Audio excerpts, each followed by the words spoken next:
This is Matt. Thank you for joining us. If you're watching this live or if you're streaming this, we are tonight going to have a discussion slash debate on current events, Kim Davis, and the current contention of presidential candidates. Take off my glasses here and get started so I can see better. I'm going to go through our candidates this evening. First, Steve Stebb. He is a Christian apologist, philosopher, and somewhat expert on Republican politics. Is that correct, Steve? Stebb? Somewhat, something like that. Then we have Danny Gunn.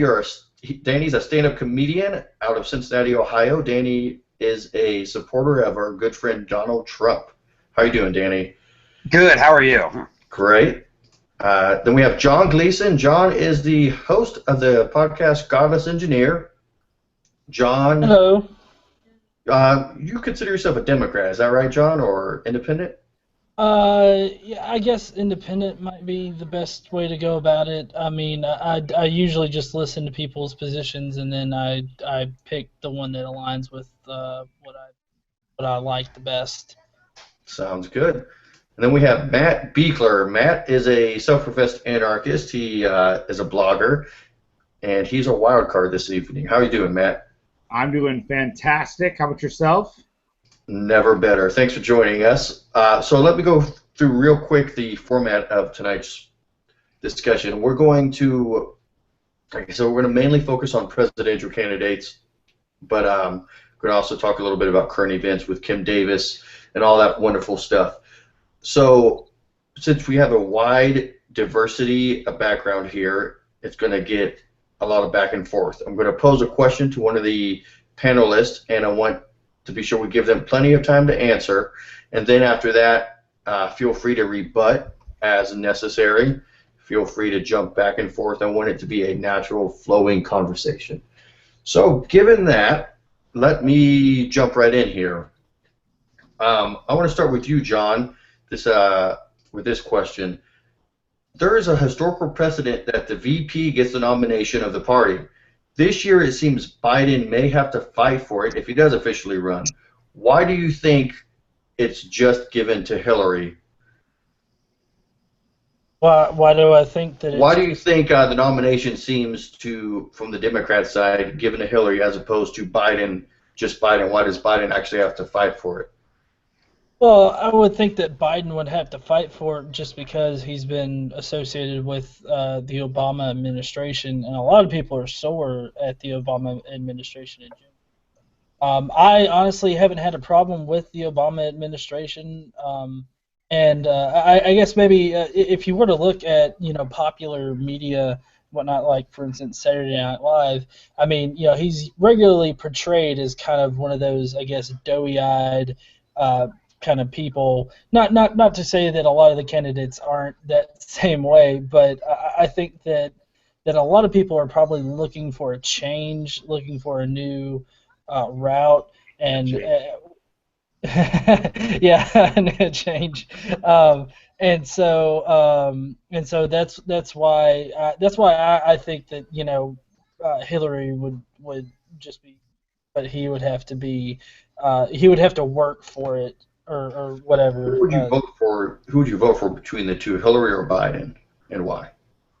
Well, I don't really know their positions. I especially don't know Biden's position. I know some of Hillary's. I would have to go with Hillary just because I don't know Biden's positions. So, like right now, I would vote Hillary, but if Biden were to actually put his bid in, I would educate myself further. I don't know. Does he have his bid in for the presidency? He hasn't officially announced, but it's pretty much just waiting on the official announcement. Beekler, let me pose the same question to you. Who would you vote for, Hillary or Biden?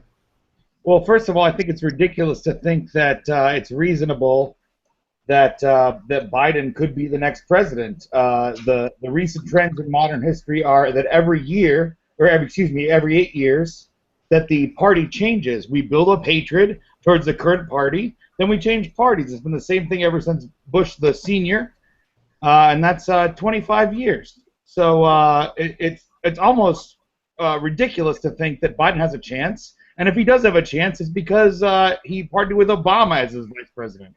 which is unheard of in current political climate, and it's just not going to happen. And it's surprising that we don't know what Biden's political stances are, considering he ran 4 years ago. No, excuse me, 6 years ago, 8 years ago, in the last major election where Obama was a candidate. Steb, how do you think history is going to look at the Obama administration? If I had to be honest, if I try to set aside some political disagreements, obviously I'm from a different political position. I think I would hope that a lot of the criticism that would come down would simply be the what I would call lack of law adherence. Maybe being one of the presidents to step outside of the boundaries that are given to him by the Constitution more than others. Again, not that he's unique to overstep his bounds, but it seems to be that he's done that in a way unique to him. So I would think that that would be something that would stand out in the eyes of history, but who knows? We'll have to wait and see. John, what are your thoughts? How history will view the Obama administration? Do you agree with Steb? Was there lawlessness during his administration? No, I mean, honestly, I think that history will look, pretty decently on. He's done some pretty positive things, I think. There may have been some mistakes done, but I mean, what presidency isn't without mistakes? I don't think that there's ever been a presidency that has had just a perfect, track record by anyone's perception. So, but overall, I mean, I think that they would favor him, at least on the overall. The overview of it, I think that he would be portrayed as positive influence. Danny, how do you think history will look at the Obama administration? Do you agree with Steb, John, or do you have your own opinion?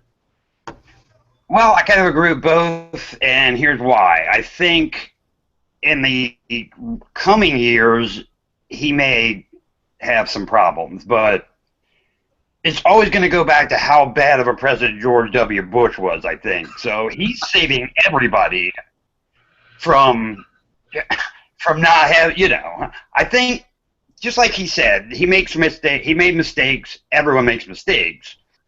But comparing it to other presidents, he might fare pretty well, obviously depending on, who wins this next election, too. They could make Obama look good. Steb, you just curious, what do you think your thoughts are, depending on how bad, because of how bad George Bush was, Obama may fare pretty well. What do you think about that statement? You mean just like how do they compare in terms of? Yeah, sure. See them. I'm assuming you're a registered Republican. Is that fair? Sure. But probably out of necessity. I wasn't a great Bush fan either. Again, I think he had some things I would radically disagree with. But I think the question should be, is there a difference between mistakes or missteps and actual blatant violation of known law? I think that's probably the big distinction that we need to talk about, because obviously Bush did some horrible things, but if we're talking about like actual violation of known federal or constitutional law, I think that's a different category that I would want to talk about with terms of Obama. What laws do you think Obama has broken? Sure. Well, forgive me if I can't cite them verse and chapter, but one simple one would be making appointments.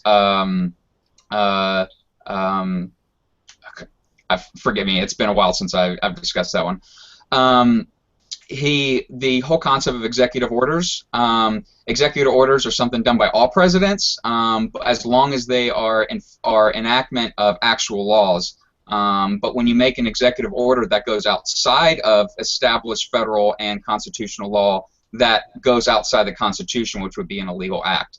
The Amnesty Act, or ordering to disregard Defense of Marriage Act. Whether or not you agree with that or not, that is federal law, and to order people to disregard that would be an illegal action.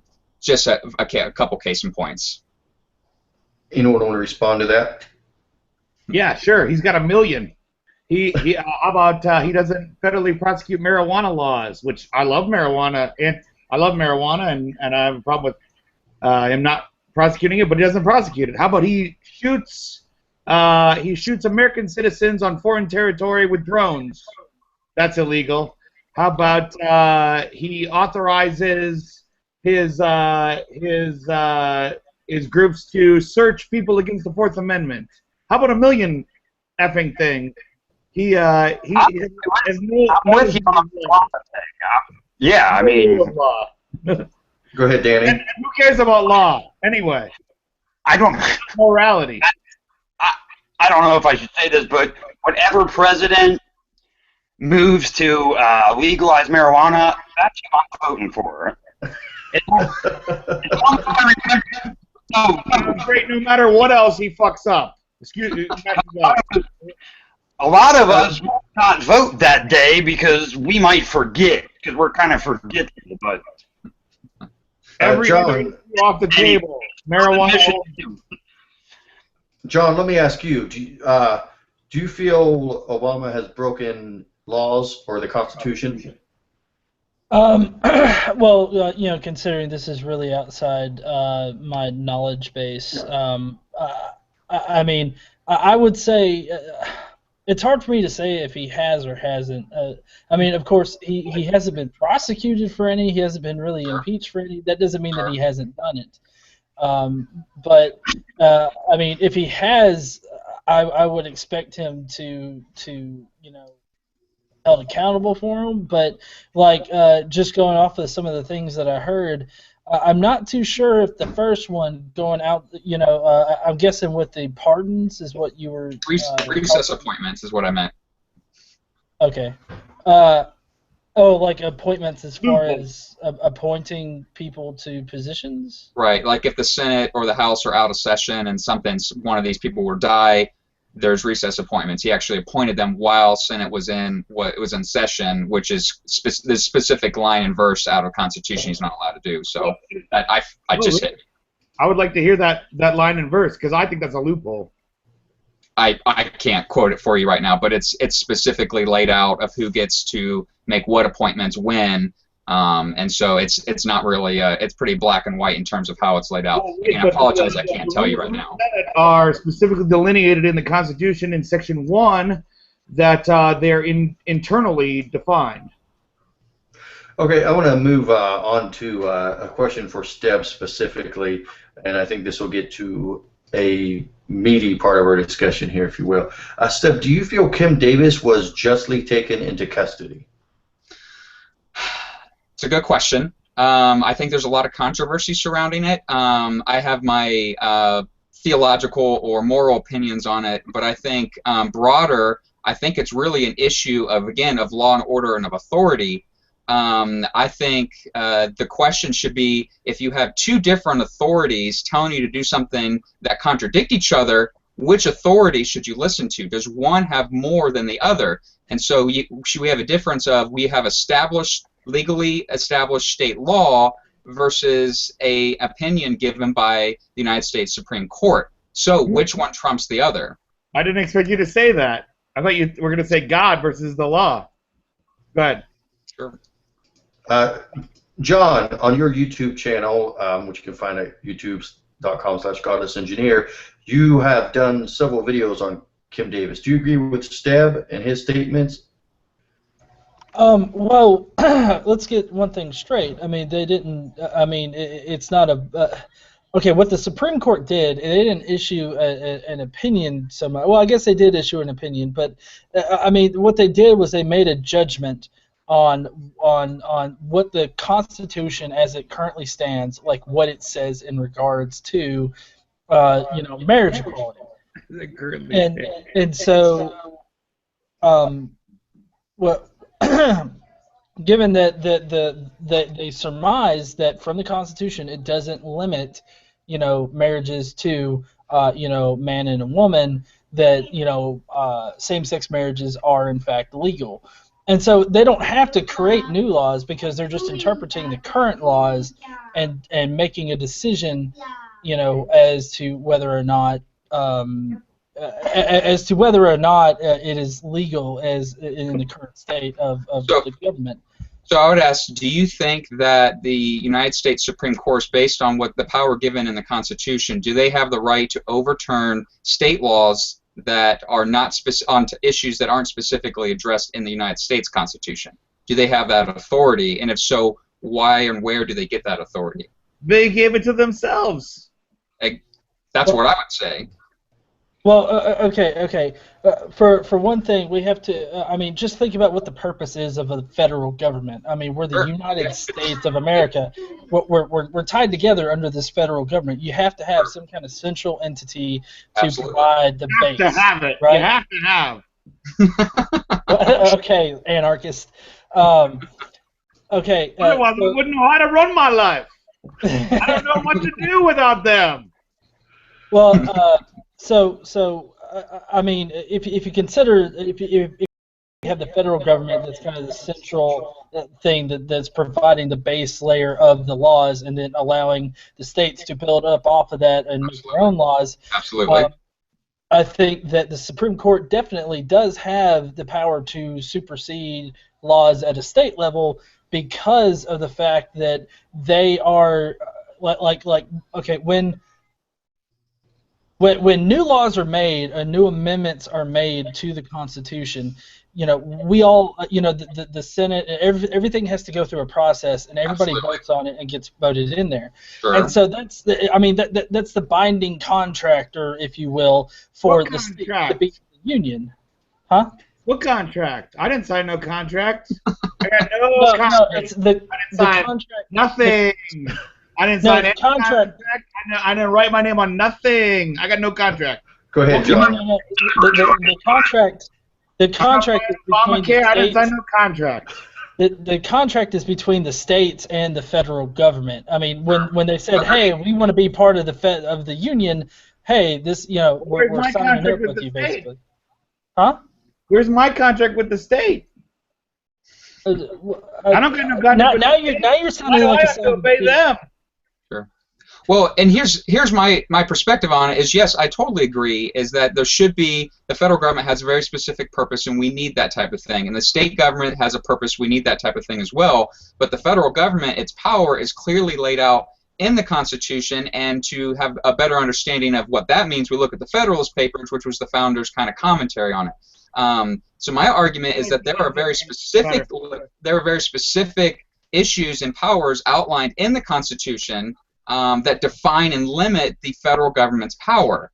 Therefore, anything that falls outside of that, the federal government has no say over. The states do. So if the states have a law on an issue that's not clearly lined out in the Constitution, and to add on top of that, if there is actual federal law that's gone through the Congress that lays out a particular issue, Defense of Marriage Act, then the Supreme Court has absolutely no right in any way to overturn those things because it's outside of their power. And again, Article 3 of the Constitution it's only like 3 or 4 paragraphs. I encourage everyone that's listening, please go read it for yourself. Don't listen to others' interpretations of it. It's very clear what the Supreme Court can do, and it's very, very limited. So I suggest that they have gone far, far outside of their ability and their power, and have overturned something they can't do.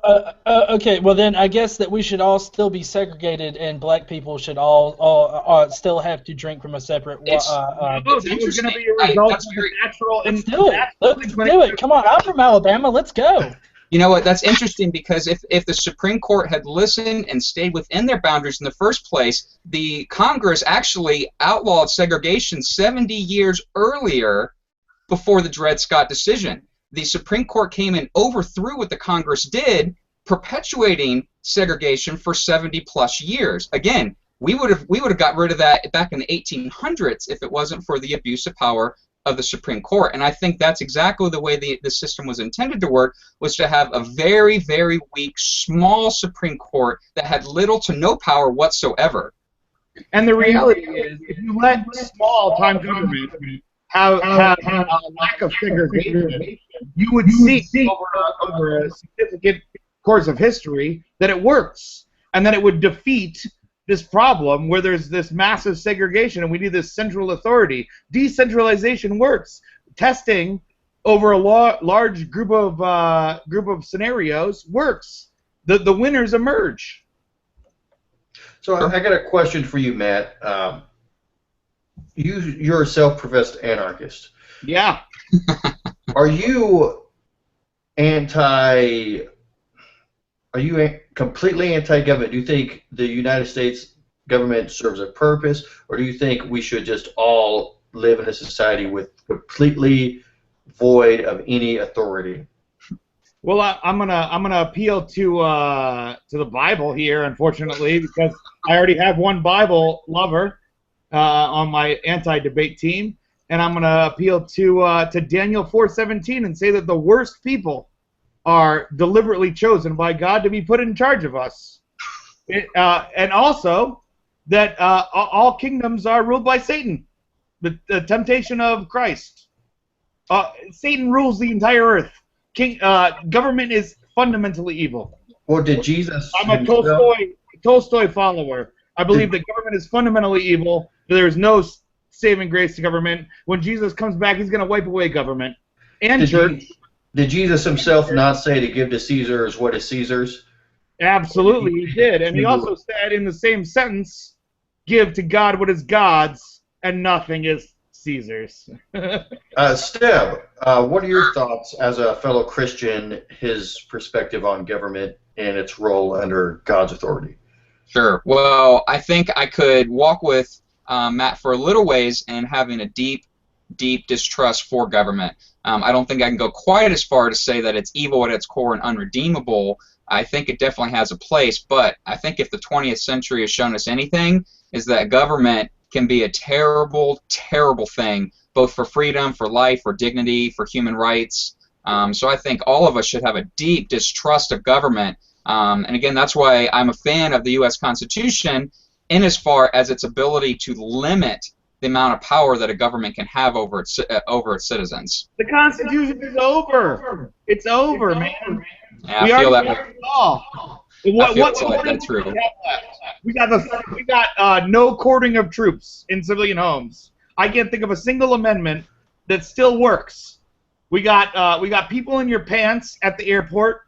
We got free speech zones. We got gun regulation. We have every other imaginable scenario. The Constitution is over, man. It's over. Let's go back to it. Let's go back to it. Go ahead, John. Well, I mean, the whole this might be nitpicking, but the whole you have people in your pants at the airport. I don't know what airport you're going to, but the airports that I've been to haven't really been that invasive. At least not anymore. I mean, they might have been at that time, huh? They like my pants better. Well, do you feel, though, just because these scenarios happen that we should abolish government, or just the fact that it's gone a little too far?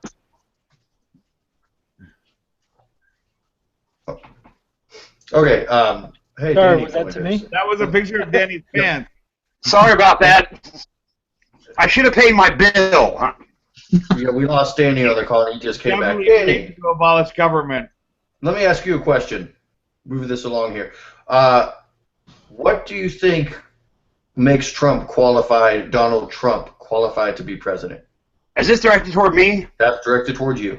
Okay. I'm not like a diehard gung-ho. I've always liked Donald Trump. I've always respected him. But if you're talking president, we're talking about something different. Now, what I'm going to say is, I don't understand why everybody's blasting him because, yes, he says some dumb things. I don't agree with everything he says, but I think he would make just as good of a president as anybody else. Because as you pointed out earlier, yeah, presidents make mistakes. Presidents do stupid things. If I'm going to vote, I would vote for him. But if he keeps doing stupid things, it's going to be hard for me to defend him, you know what I mean? Because me and Matt have actually talked about that. I don't know if he's doing it on purpose. Let's see how many people I can piss off and still win. I don't know if that's what he's doing. See what I mean? John, let me ask you as a Democrat or an independent here, what do you think America will look like 4 years after Donald Trump is president? Okay, let me paint you a picture. You're going to turn on your TV 7 p.m. Doesn't matter what time zone, it's going to be 7 p.m. and then you're going to have the Donald Trump presidency hour, where he regularly goes through his cabinet and he goes, you're fired.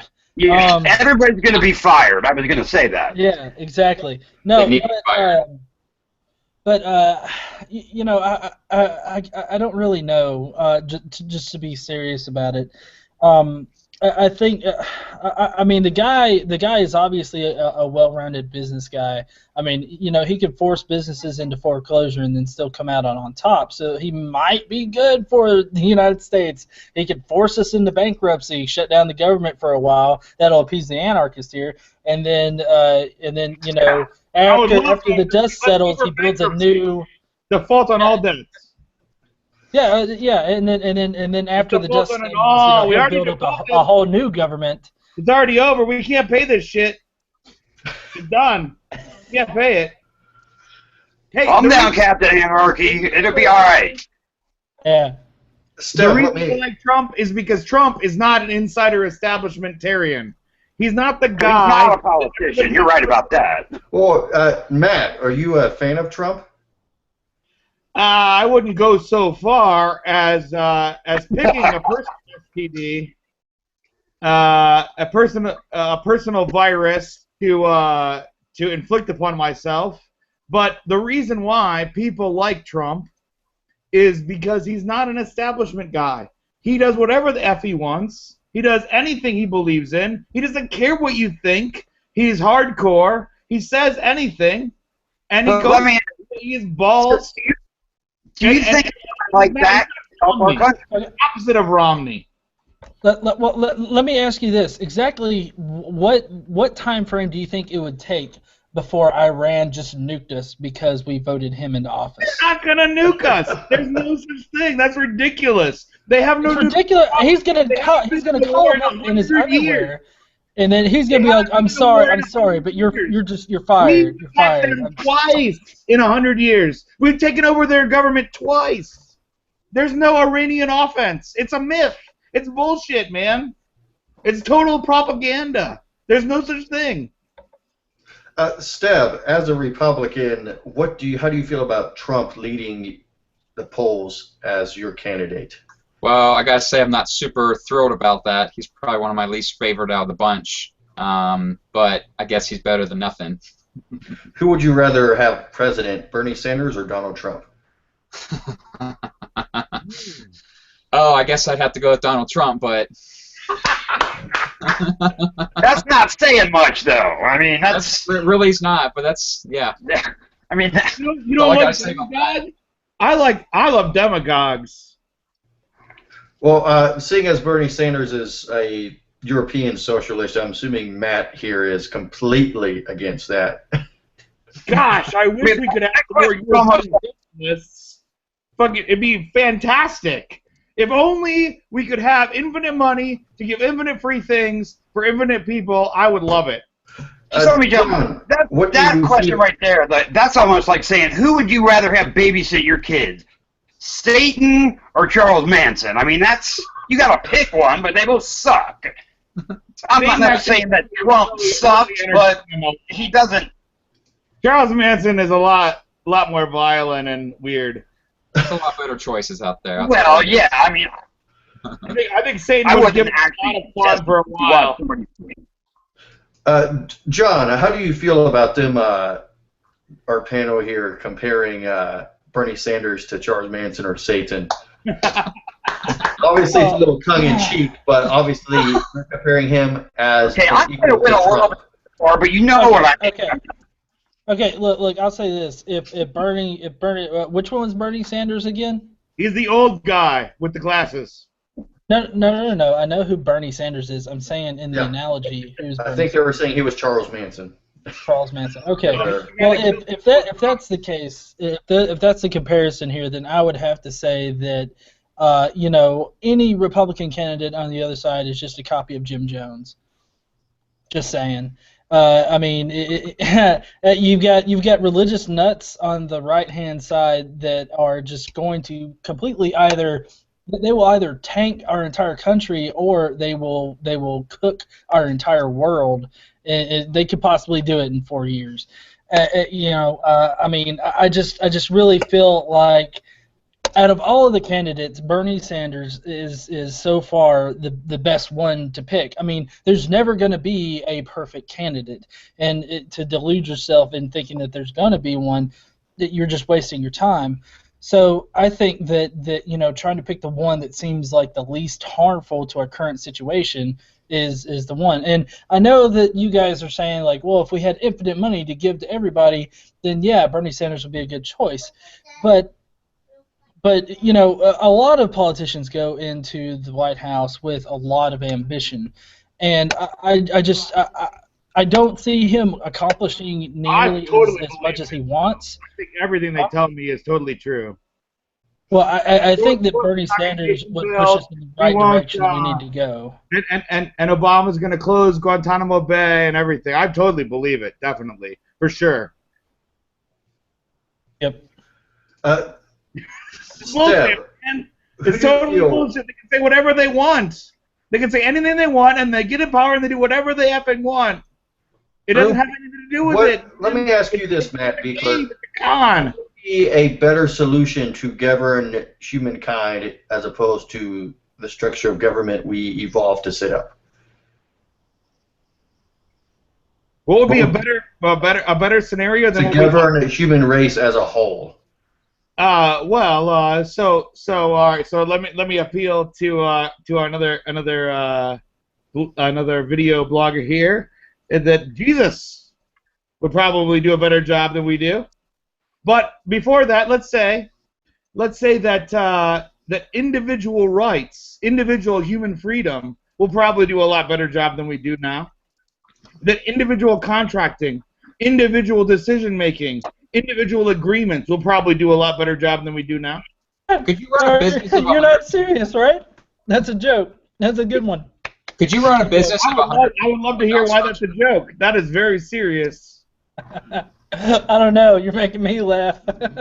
I mean, I started with Jesus. That's why you're laughing. But no. I'm really laugh when you die. No, I'm laughing because you think that people are civilized in any kind of sense. Have you not been on Facebook or Twitter or any of these places? The people out there are just ruthless. And if you do this whole social contract thing between individuals, will cause a general increase of these attributes. You don't believe in evolution? Nope. Oh, I do. I mean, I accept it as the fact that it is. I believe in evolution. I think that these traits will evolve over time, and that we're going to increase in civility, law, understanding, and wisdom, and that we're going to make better agreements with each other over time. That's not how the evolution society would work in your scenario there. I don't think that's how. Propose that evolution doesn't work? I love evolution. You don't like evolution? No, I do. You're kind of inserting words into my mouth at this point. Which ones? Well, no. Okay, how evolution would work is that social hierarchy. In social hierarchy, you think evolution works, right? So what's the next evolution for our social hierarchy now? The abolishment of religion and world peace. What do you mean? You mean nobody's allowed to be religious? No, not that people aren't allowed to be religious. Is nobody can have a second idea. That's so great. I wish we could get better like that. No. I'm saying that people would become more intelligent to the point that we don't need religion anymore because we can see past the fairy tale. I wish people had higher IQs. Then they would all agree with you. No, that's not what I'm saying. I have 168 IQ. Then everyone think what you think. I have 168 IQ, and I'm very religious, and I consider myself a deep thinker. Does that mean to have anything to do with my religious beliefs? No. It's meaningless. You're on the 120 cloud, my friend. There's a limit. You're on a cloud. You're thinking that people can make contracts between each other and they're not going to screw each other over? So you guys are all smarter than me. I missed that, sir. What do you believe? That, Danny? I can't retort to you. 15.5 IQ, so you guys are all smarter than me. Danny, why don't you say something funny for a second? 420. My 420. There you go. Okay. We're just about out of time here. John here has his show Godless Engineer this evening at 9 o'clock Eastern. Is that right, John? Oh, we lost audio with John. Oh, No, there you go. no. I was muted because You're I'm out. eating over here. Awesome. No, yeah. So where can we find your show at 9 o'clock tonight? It's actually on a different channel. It's Initial Reaction Theaters. That's the YouTube. You just type that into the YouTube thing and you'll find it. But we're doing a movie screening kind of MST3K style. So that's what we're I would doing. love to be in on that. Is it like a anti-God show? He's somebody to play a lesbian. I'm in. What was that? I'm not going to be Caitlyn Jenner for this. Matt Beekler, where can we find more out about you? Shit, I'm nobody. I'm an anarchist. I'm a decentralist. I believe that everybody's a person. I got my own page. It's me, Matt Beekler. So come on to my page and help me mock government and voting and the stupid choices that human beings make in picking their own masters. Sounds great. Come on. And Danny Gunn, you're a stand-up comedian. Where can I find your shows, and where can you make me laugh? I do MVP Sports Bar. I do now they're opening up a new Funny Bone in Sharonville. I'm not Sharonville. I'm sorry, Westchester. But I'm gonna. Well, this is all in Ohio. We have, I'm sure, people listening who aren't in Ohio. Right. I used to do a lot of traveling, but then I got. So.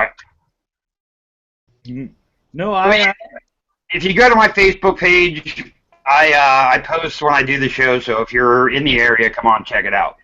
Awesome. And Steb, how are you doing, sir? I'm good. I'm sorry I'm plain and boring. I don't have a fancy website or a regular show to talk with people on. Are you but an anarchist? Start a show, Steb. I just might. Start your own podcast. I think you got a lot of thoughts and a lot of good things to talk about. So we didn't get too much into it, but I want to keep this at about a half hour because I know John's got some things to prepare for and I got some things to prepare for. As always, thanks again, folks. This was fun and entertaining. I'd love to possibly get Steb and John here to debate a little more formatted. I think you two got some very interesting clashing of views. That would be a great discussion. Let's do it. I love it. I'm definitely up for it. I'm sorry I missed that. What are we doing? I'd like to hear who my next master is. Well, you appeal to God, so you already have a master, but is that correct? Sure, Samuel. Let's read some Samuel, and then we'll figure out who's in charge, for real. Well, unfortunately, I don't want to go off on a tangent. I want to be as neutral as possible, but when you're dealing with a large collection of humanity, you can't appeal to one God because the reality of it is everybody has a different view of God. So we have to figure out a way. Absolutely. Did you know that all of Christianity, all of Judaism fits in Christianity, and all of Christianity? No, that's not true. Yeah. Do you believe in reincarnation? Yeah. Oh, well, is that in the New Testament? Do you think Jesus believed that you would come back? Do you believe? Well, there's this Do you new believe in a hell? Do you believe in a hell? No. Well, the Jews. Well, great, awesome. You don't believe in a burning fire, so maybe perhaps your view of Christianity fits into Judaism. I'm a weird sort of Alan Watts Christian. I'm not too familiar with Alan Watts. What would you say to somebody that would say, and I'm not necessarily saying this, but you can't believe in heaven without believing in hell? Would you agree with that or not? Who's that posed to? Hell sounds amazingly boring. We're sitting on clouds all day, singing about God. That sounds terrible. Would you just want to go to heaven if that's what? I was married for 2 years, so I know what hell is. Sounds horrible. It does sound I can't horrible. even That sounds imagine. I terrible. can't even imagine my friends who are suffering in hell because there's no suffering, and it's just fucking terrible. But Matt, do you Totally agree? Do you agree that Jesus and Paul clearly thought there was some type of hell? I'm not certain. No, I'm not certain of that. I think that in the Beatitudes, Jesus described a place outside of town where dead bodies were burned. A place where, if you were there, it was equally as bad as having a disconnection between God. I mean, I'm playing devil's advocate here. I don't think there's a hell. Yeah, I'm sure. I love it. But I know what you're doing. I find it interesting as a self-professed Christian doesn't think there's an afterlife, because that's kind of what it. Yeah, I have a real problem with the modern church. The modern church is. Can I throw in a curveball? And I guarantee, in Revelations it says 11 out of 12 of us are wrong. Only one of 12 of us are right. It's the Church of Philadelphia, the Church of Love. So how do you know you're not wrong? I could be wrong, and I would gnash my teeth and bitterly weep at being forsaken by my Lord Jesus. Steb, real quick, you believe in a hell, I'm assuming, correct? Sure. So I have Steb here and Matt both claiming they worship the same God. I would say you two don't worship the same God. So how do I tell the difference, which one's right, which one's wrong? Because in Matt's view, we have to appeal to his God in order to have a civilized society without a government. So how do I know, if you could be wrong, Matt, how do I know your view of God's the correct one? Well, you can't. So here's the first thing let me say. How can you know what red looks like until you've seen what red looks like? You can describe red as a wavelength, but you can't ever know what red looks like until you've seen it. You can't understand the revelation of our Lord Jesus Christ until you've had it. And we could be wrong too. We're just guys. I'm not saying I need to accept Jesus as my Savior. I'm saying let's start with the basics. How do I know your God is the actual God that exists? Because Steb is telling me a very different God. Absolutely. I would love to hear about your God, Steph. I appreciate that. I think that probably our God is the same God. My God is I am, as described by God to Moses. I am Yahweh. I am. John, you want something to say here before we got to wrap it up here in a minute? But go ahead, John. Yeah. Well, I'll throw this out there. I don't think that Jesus existed at all. And I think it's pretty hilarious that you've got to believe in God in order to believe in God.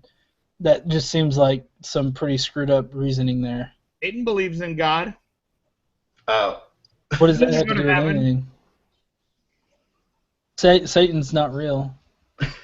Well, but if he were, consider from your perspective, I was a materialist atheist for 15 years, so I've experienced every paradigm of disagreement that you probably experienced, and I understand why you created the show you have. Satan believes in God, right? Satan knows that God is true. I would assume so, since Satan was like, "Hey, I could do your job better." No, I'm saying you don't think that if Satan was real, he knew God, but he doesn't get to go to heaven. He denies God. Okay. Well, no, but I mean, believe in God is not a. That I have to have a revelation of Jesus Christ in order to believe completely in Jesus Christ. That's circular logic. All right, I have to have a revelation of Jesus Christ in order to believe in Jesus Christ. Sure, absolutely. No, you don't have to. We got to wrap it up here. Hey, John, you can understand that he was a valuable human figure, just like Martin Luther King and Gandhi and other guys. Jesus? And then think about what he said and said, oh, shit, I'm God, too. Jesus? John, do you think Jesus existed as a historical person? Absolutely. Okay, there's your answer. No, he didn't. Steb. John, sorry. Before we run out of time, I'm sure you got a ton to say about this quick conversation we had. So have the last word here in 2 minutes. About on Jesus? Or whatever, because it seems like I kind of threw your name in there by saying you and Matt have different gods, which I think it seems like you do. Do you agree with that statement? I don't know if we say we have different gods. I think we probably have different theological positions and maybe even different epistemological understandings. I think the question of how would we know if there's a God, how would we decide between the different claims, I think it's a very valuable question. I really think we need to look at what is the nature of revelation, how does that revelation, is it verifiable, does it correspond with reality, does it make sense with logic? I think those are some of the ways that we can evaluate it. Hey, Matt, let me ask you this question. How do we know if George Washington ever existed? I'm willing to be convinced he doesn't exist. Of course you are. Wait, but the point is, you don't know. Everything you know, you've been told. Correct, but George Washington existing is not a prerequisite to eternity. All right, certainly. An extraordinary claim requires extraordinary evidence, but... Yeah, it's more reasonable to me that a man named George Washington existed and was president. Just like I could believe a man named Jesus of Nazareth existed and gave a sermon, as opposed to saying George Washington is still alive, 200 years later, but he's invisible. Very well. So, can we agree that it's reasonable to say that an extraordinarily peaceful man with amazing characteristics probably existed based on expert testimony? I would say you don't have expert testimony. I would say you don't have any eyewitness accounts of Jesus. Outside of the New Testament documents. Outside of the Gospel. That was my point. There are no eyewitness accounts. Yes, there are. There's Unless- of them. Unless We have you're counting Paul. copies of the Bible. Paul is the only person who technically says he saw Jesus, but even then, Paul says he saw a special revelation of Jesus, not a physical Jesus. So that's really the only eyewitness account we have of Jesus. Why do According to the one Gospels account. not count? Well, go ahead, Seb. Why do they get special treatment? The Gospels aren't eyewitness accounts. They're all anonymous sources. Mark was written the most likely 68 AD, and we don't have time to get into why I feel this way. Obviously, you probably feel differently. They're all fabricated. Go ahead, John. The Gospels are fabricated. Like all the miracles, everything in the Gospels are fabricated off of stuff that was said in the. No, George Washington was fabricated. Again, even if You can Washington assert that all you was- want to, but that doesn't make it true. It doesn't negate the fact that we have paintings of George Washington. I don't believe in any of that. Why should that even be true? What? Because, say- like for instance, I we don't have wouldn't any have our eyewitness country that today say if George Abraham Washington Lincoln never didn't said exist. anything at Gettysburg. The- I don't know anybody. Go ahead, Steph. I would say that the idea that they are fabricated would be impossible. I'd be willing to defend that in another conversation, but the idea that they're fabricated, there's a lot of internal evidence, or they're looking at linguistics or history or archaeology, it would be almost impossible for them to be fabrication. Again, How about psychology? How come these 12 guys who didn't believe in him went to their death as zealots, every one of them suffering horrific torture? Hey, Jim you know what, Jones- guys? No, Jim Jones had this is 1,000 a great people. point because I'm so relieved because now this means that Harry Potter exists. I really want to send my son to Hogwarts. I mean, I know it's on Google Maps. Google Maps has it plotted. Also, Spider-Man But nobody's died totally for is Hogwarts. in. Hey, there's documentation of Nobody Spider-Man. died on the upside-down cross, Of him. tortured for Hogwarts. Nobody. Huh? Nobody died upside down on a cross for Hogwarts. Oh, 12 I I know would- that. went nuts. I would say this, Matt. I can show you video. resurrected. They went crazy. Matt, Why did people believe in that shit? I'm going to mute you. I can show you video evidence right now of about 800 people dying because they believe Jim Jones was the Messiah. there's a Again, difference. No, just because you die for a claim has no bearing to the truth of the claim. But Well, do it's, you it's not that they died. There's There's a difference. There's a difference. Let Steph answer. Let Steph respond. Jim Jones was real. I'm going to mute you. Steph, go ahead. You're fine. You don't There's think a Jim Jones was fake, do you? The difference 800 is people died for him. They weren't insane people, were I'll, they? I'll respond to that as soon as Steph answers here. I think there's a difference between comparing Jim Jones to the disciples. The disciples were dying for a very specific historical claim that could be falsified or not falsified, where the Jim Jones followers died for a belief. They weren't dying for whether or not something actually happened or didn't happen. And that's the defining characteristics between the claims of the Gospels and the cult following Jim Jones. +1. Do you have anything to say to that, John, before we wrap this up? Because we're really over time. Yeah. I mean, I really don't see like the difference here. Like you didn't provide enough evidence for me to say, yeah, the belief that Jim Jones had and imparted on his followers is different than those of the apostles, But if you they believe in Jim fact Jones is existed. real. Hold on, let him finish. If they in fact existed. I mean, like me, I go as far as to say that I don't even think that the apostles existed, because that's not that I'm not saying Paul didn't exist. I think Paul did exist, but the other apostles, I don't think they did, because they had very literary telling names. Like I know there was a set of twins. And James their and John. names were significant of different things and whatnot. Jim and So, John. I mean, huh? I was making a joke. I was trying to for the other Danny's role. Okay, well, we So- really need to wrap it up Yeah. here. We're going about an hour.